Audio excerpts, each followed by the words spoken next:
السلام علیکم ورحمۃ اللہ وبرکاتہ. نحمدہ و نصلی علی رسولہ الکریم.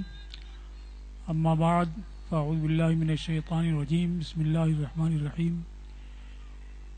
ان الذین آمنوا وعملوا الصالحات كانت لهم جنات الفردوس نزلا.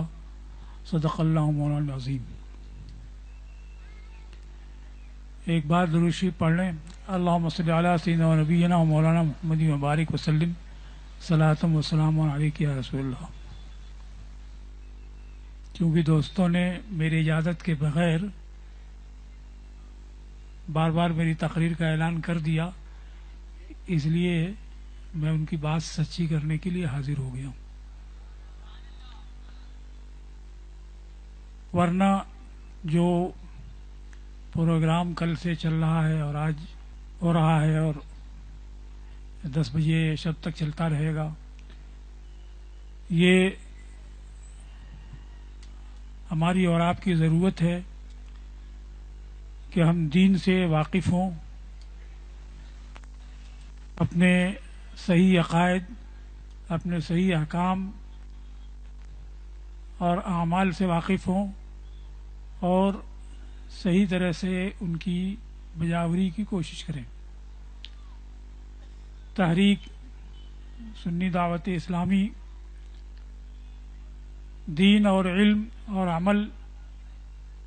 ان سب کو عام کرنے کی کوشش کر رہی ہے. جلسوں کے ذریعے، اجتماعات کے ذریعے اور ہفتہ وار محفلوں کے ذریعے، مدرسوں کے ذریعے، اسکولوں کے ذریعے اور کتابوں کے ذریعے، تقریروں کے ذریعے جو بھی ان احباب کی وسعت میں ہوتا ہے، دین کے فروغ کے لیے، اپنے بھائیوں کے نفع کے لیے اس کو عمل میں لانے کی کوشش کرتے ہیں. اب آپ حضرات کی ذمہ داری یہ ہے کہ ان ذرائع سے استفادہ کریں اور اپنے دین کو، اپنے عمل کو درست کرنے، فروغ بخشنے اور روشنی دینے کی کوشش کریں. یہ ہماری اور آپ کی ذمہ داری ہوتی ہے. اور اسی سلسلے میں یہ 2 روزہ اجتماع گلبرگہ شریف کی سرزمین پر بھی منعقد ہوا ہے تاکہ آپ حضرات زیادہ سے زیادہ فائدہ حاصل کر سکیں. اس سلسلے میں دارالعلوم جماعت رضائے مصطفیٰ کے جلسہ رضا پوشی کی تقریب بھی ہوئی اور جو دارالعلوم 1988 عیسوی میں قائم ہوا ایک چھوٹی سرزمین پر، اس کے لیے آج سے تقریباً 15 برس پہلے ایک وسیع و عریض زمین حاصل کی گئی تھی. اب اس وسیع و عریض زمین پر سنگ بنیاد رکھ دیا گیا ہے مسجد کا اور مدرسے کا، تاکہ وہاں سے علم اور عمل دونوں کی راہیں کشادہ ہوں اور اہل اسلام زیادہ سے زیادہ مستفید ہو سکے. رب تبارک و تعالی نے ارشاد فرمایا ہے کہ بے شک جو ایمان لائے اور جنہوں نے نیک کام کیا ان کے لیے فردوس کے باغات مہمانی کے لیے ہیں. دوسری جگہ ارشاد ہے ان الذین آمنوا وعملوا الصالحات سیجعل لهم الرحمن ودا. اور بھی اس مضمون کی کچھ فرق کے ساتھ بہت سی آیتیں ہیں. بے شک جن لوگوں نے جو لوگ ایمان لائے اور جنہوں نے نیک کام کیے، اللہ ان کے لیے عنقریب مقبولیت رکھ دے گا. فردوس کے باغات ملنے کے لیے یا رب تبارک و تعالیٰ کی مقبولیت حاصل کرنے کے لیے ضروری ہے کہ آدمی ایمان اور عمل صالح سے آراستہ ہو. ایمان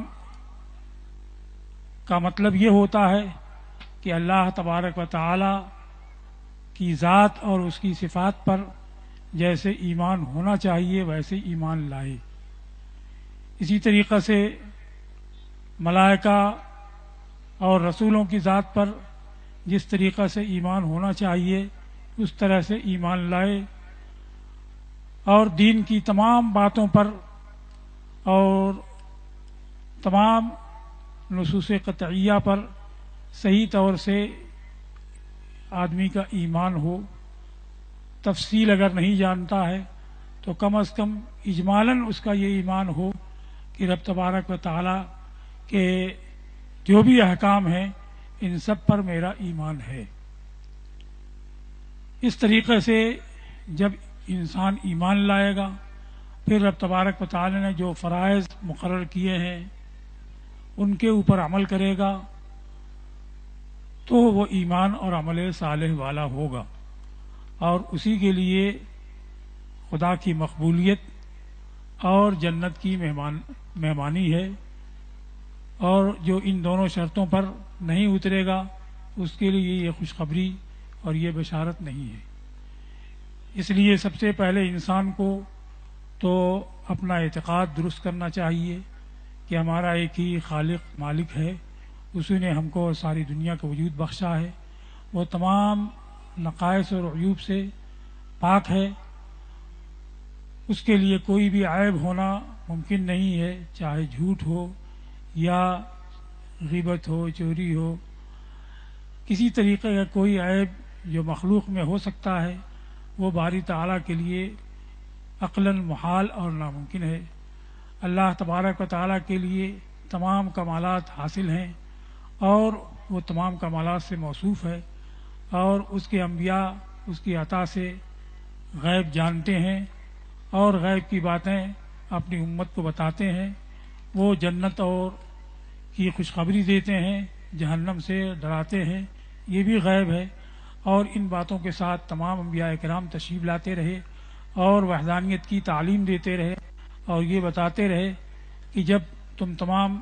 معبودان باطل کو چھوڑ کر کے ایک اللہ کی طرف مائل ہو جاؤ گے، اس کے رسول کو مان لو گے، تبھی تم آخرت میں نجات پاؤ گے اور وہاں کی تم دائمی اور ابدی خوشگوار زندگی حاصل کر سکو گے. ایمان کے بعد عمل صالح ہوتا ہے. عمل صالح صرف نماز، روزہ، حج، زکوٰۃ تک محدود نہیں ہے، بلکہ ہم زندگی گزارتے ہیں تو اپنی زندگی میں ماں باپ، بھائی بہن، بھتیجے، رشتہ دار، اقارب، محلے والے، پڑوس والے، ہر ایک سے سابقہ پڑتا ہے اور ہر ایک کے حقوق کو صحیح طور سے ادا کرنا یہ بھی ہمارے ذمہ ہوا کرتا ہے. ان سارے حقوق کو جب ہم ادا کریں گے اور ہر ایک کے مرتبے کا اور ہر ایک کے حق کا لحاظ رکھیں گے تبھی ہم عمل صالح والے ہوں گے. اسی طریقہ سے رب تبارک و تعالی نے اگر یہ ارشاد فرمایا وما خلقت الجن والانس الا لیعبدون کہ میں نے جن و انس کو صرف اپنی عبادت کے لیے پیدا فرمایا ہے، لیکن اس کا مطلب یہ نہیں ہے کہ انسان محض گوشہ نشین ہو جائے، کسی جنگل اور صحرا کی راہ لے لے اور محض یوں ہی وہ عبادت کرتا رہے اور فاقہ مستی کی زندگی گزارتا رہے. یہ کچھ لوگ تو کر سکتے ہیں اور اگر کر لیا انہوں نے تو اگر کسی کی حق تلفی نہیں کی ہے تو یہ ان کے حق میں جائز اور درست بھی ہوگا، لیکن ساری دنیا اس پر نہ چل سکتی ہے، نہ اس کے چلنے کی ترغیب دی گئی ہے کہ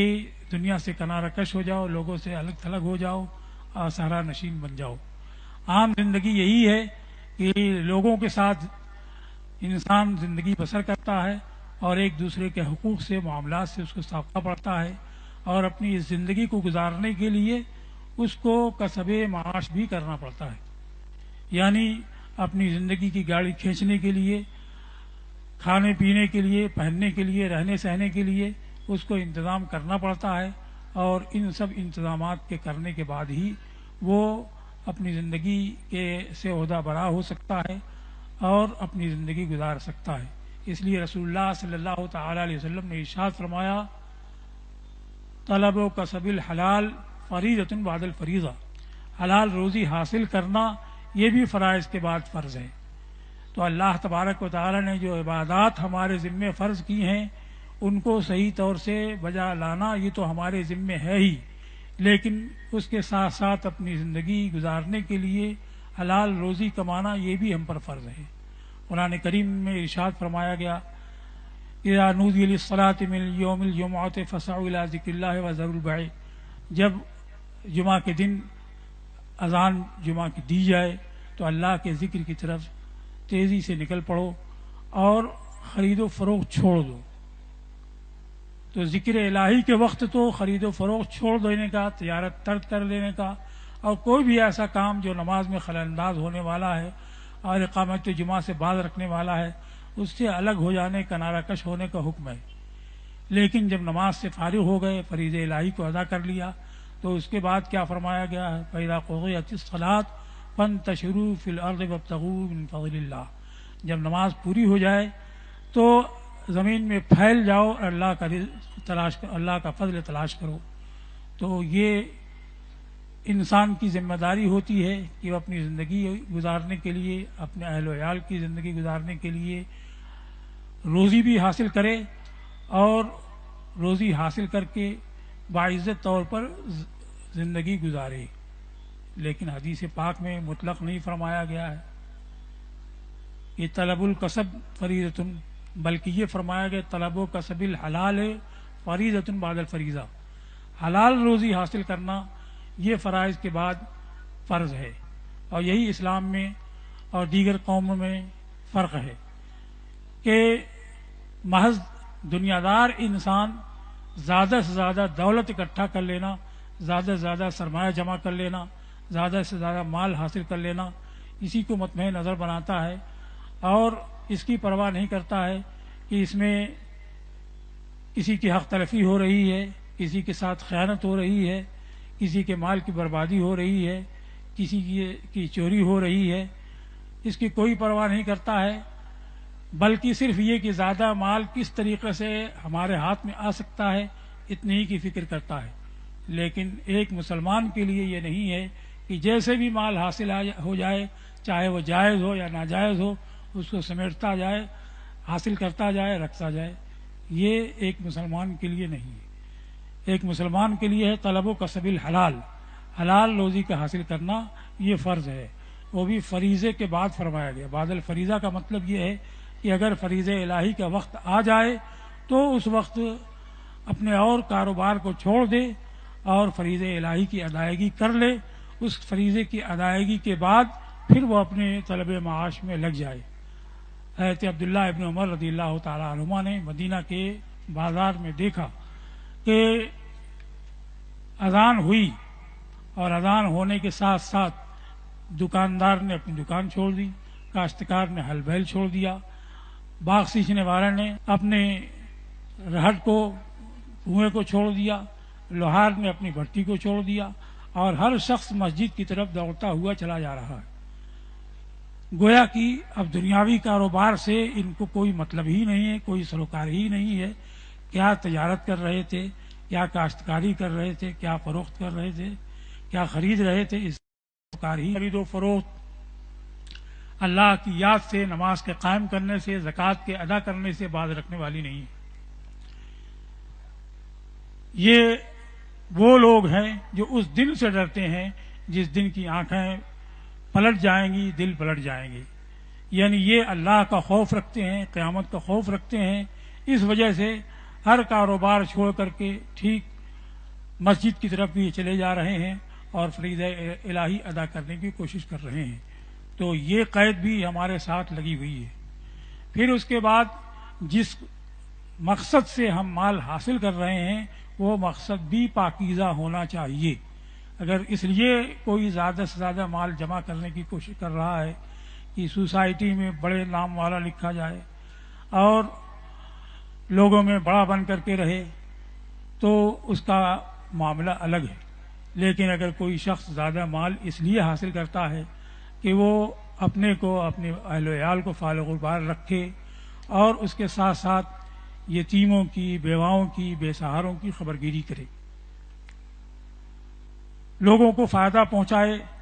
اپنے دین کے فروغ میں، اس کی ترقی میں فائدہ پہنچائے،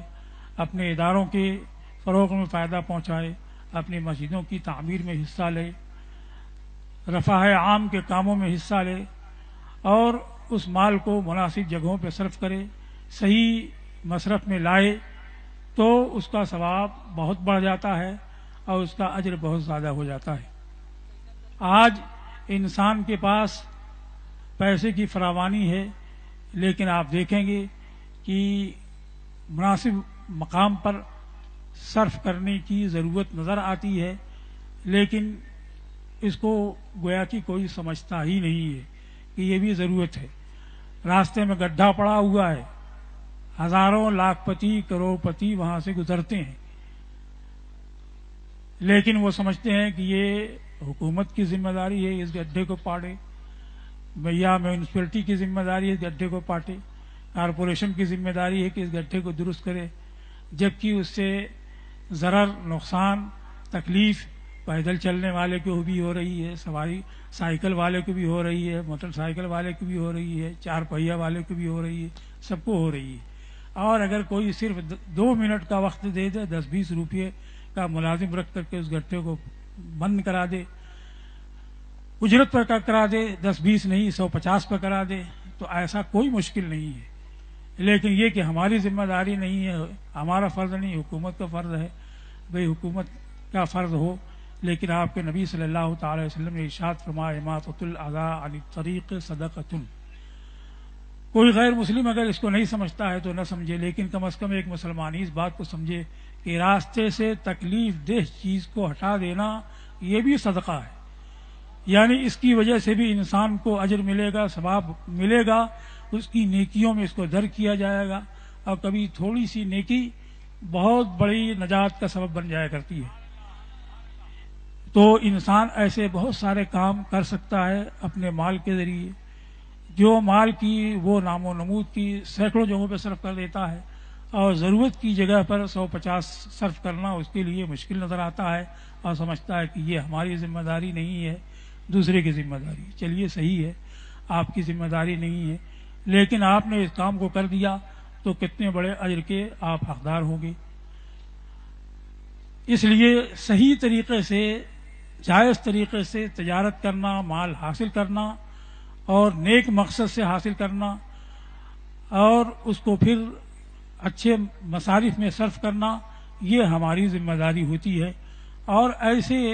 تجارت کرنے یا مال حاصل کرنے کا اجر ثواب بہت زیادہ ہے۔ ایک حدیث کا مضمون یہ ہے تقریباً، التاجر الصدیق صدوق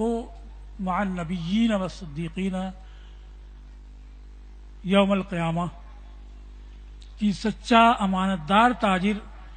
قیامت کے دن انبیاء اور صدیقین کے ساتھ ہوگا۔ یعنی یہ تجارت کرتا ہے، تجارت پہ راستہ بازی، امانت داری کا پورا لحاظ کرتا ہے، تو ایسا شخص باوجود اس کے کہ دکاندار ہے، بازار میں بیٹھنے والا ہے، لوگوں سے ملنے جلنے والا ہے، لیکن اس کا حشر انبیاء اور صدیقین کے ساتھ ہوگا۔ یہ تجارت اگر کوئی کر لیتا ہے تو بہت ہی اجر اور بہت ہی اونچے مقام والا ہے۔ امام اعظم رضی اللہ تعالیٰ عنہ کپڑے کی تجارت کرتے تھے، اور کوئی مضارب تھا، یعنی ان کا کوئی شریک تھا تجارت میں، اس کے ہاتھ وہ کپڑا دیتے تھے اور فروخت کرواتے تھے۔ ایک کپڑے میں کچھ عیب تھا تو وہ بتا دیا کہ یہ کپڑا لے جاؤ فروخت کرنا، لیکن اس میں یہ عیب ہے، جس کو بھی بیچنا تو عیب پہلے بتا دینا، اور پھر بتا دینے کے بعد اس کا سودا کرنا۔ وہ صاحب لے گئے اور وہ بھول گئے اور فروخت کر کے چلے آئے، تو وہ کپڑا کتنے میں فروخت کیا یہ بھی یاد نہیں، کس شخص کو فروخت کیا، کہاں فروخت کیا یہ بھی یاد نہیں۔ تو اس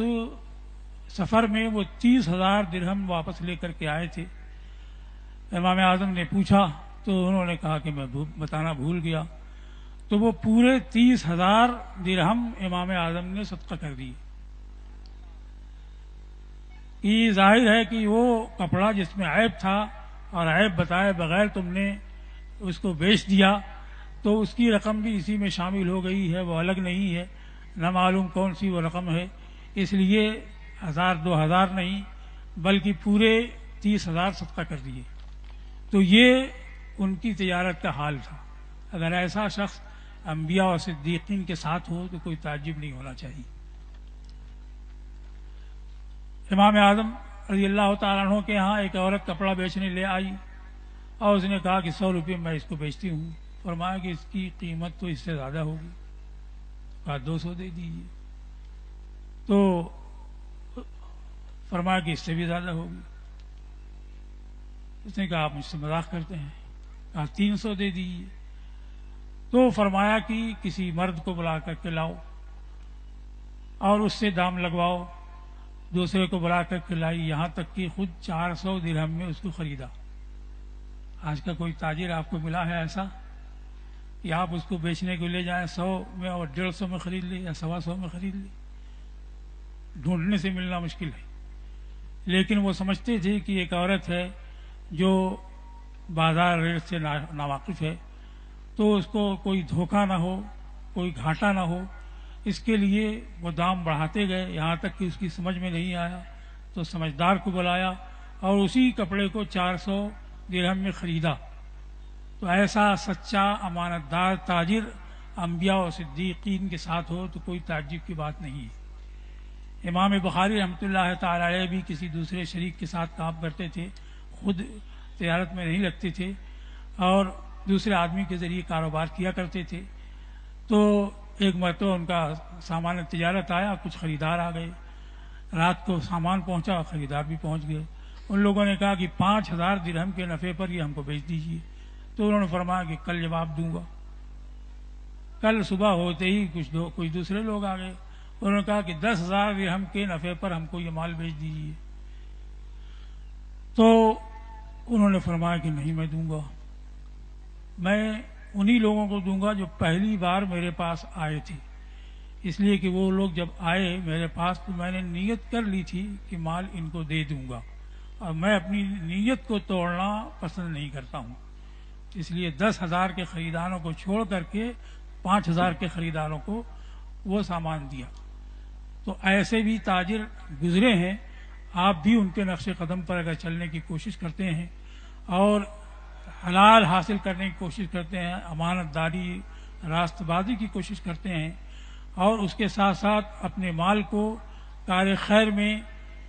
صرف کرنے کی نیت رکھتے ہیں، ضروری اور مناسب جگہوں پر صرف کرنے کی نیت رکھتے ہیں، تو آپ کا یہ کسب حلال، آپ کی یہ تجارت، آپ کی یہ کاشتکاری اور یہ دنیاوی امور، یہ اللہ کے نزدیک بڑی فضیلت والے اور بڑے ثواب والے ہیں، اور یہ آپ کے اوپر فرض بھی کیا گیا ہے کہ دوسرے کے اوپر بار گراں بن کے نہ رہیں بلکہ اپنے کسب کی کوشش کریں۔ تو اس طریقے سے آپ کے اوپر بہت سے معاملات ہیں دنیاوی بھی جو عائد ہوتے ہیں، اور ان کی بجاوری کے بعد ہی آپ عہدہ برا ہو سکتے ہیں، اور اسی کے بعد آپ مستحق ہوں گے الذین آمنوا وعملوا الصالحات کی، جو ایمان لائے اور نیک کام کیے۔ صرف نمازیں ادا کر لی لیکن دکان میں پہ بیٹھا تو سراسر جھوٹ بولتا جا رہا ہے، خیانت کرتا جا رہا ہے، لوگوں سے ملتا جلتا ہے، تو ان کی غیبت، کسی ایک دوسرے کی غیبت کر رہا ہے، اب اس کے پڑوسی ہیں ان کے حقوق ادا نہیں کرتا ہے، اس کے بھائی بند ہیں ان کے حقوق ادا نہیں کرتا ہے، تو یہ شخص عمل الصالحات والا نہیں ہوا۔ پورا عمل صالح والا جبھی ہوگا کہ تمام احکام اسلامیہ کی رعایت کرے، ان کی پاسداری کرے اور ان کو عمل میں لانے کی کوشش کرے۔ میں نہیں کہتا کہ آپ ایک ہی دن میں ہو جائیں گے، لیکن اگر آپ احکام اسلامی کو ہم سمجھتے ہیں اور اس بات کا احساس رکھتے ہیں کہ ہم اللہ کے بندے ہیں اور اللہ ہی کے حضور ہم کو حاضر ہونا ہے، تو ہماری زندگی جو چند روزہ ہے اور وہ زندگی جو کہ دائمی ہے، اور اس زندگی کے مقابلے میں وہاں کا صرف ایک دن یہاں کی 50,000 سال کے ایام کے برابر ہوگا، 50,000 سال کی مدت کے برابر ہوگا صرف آخرت کا ایک دن۔ تو آپ کے لیے کوئی مشکل نہیں ہوگا کہ آپ پوری زندگی احکام الہی کے مطابق گزاریں، ایک دوسرے کے حقوق کی رعایت میں گزاریں، عبادت کی حفاظت میں گزاریں، یہ آپ کے لیے کوئی مشکل نہیں ہوگا، جبکہ آپ کا یہ تصور ہو کہ ہم کو محض اس دنیا کے لیے نہیں بلکہ ایک اور جہان کے لیے پیدا کیا گیا ہے، جیسا کہ ہمارے آقا صلی اللہ تعالی وسلم نے ارشاد فرمایا الدنیا مزرعۃ الآخرہ، دنیا آخرت کی کاشتگاہ ہے، یعنی اصل پھل اس کو وہاں ملنا ہے، اور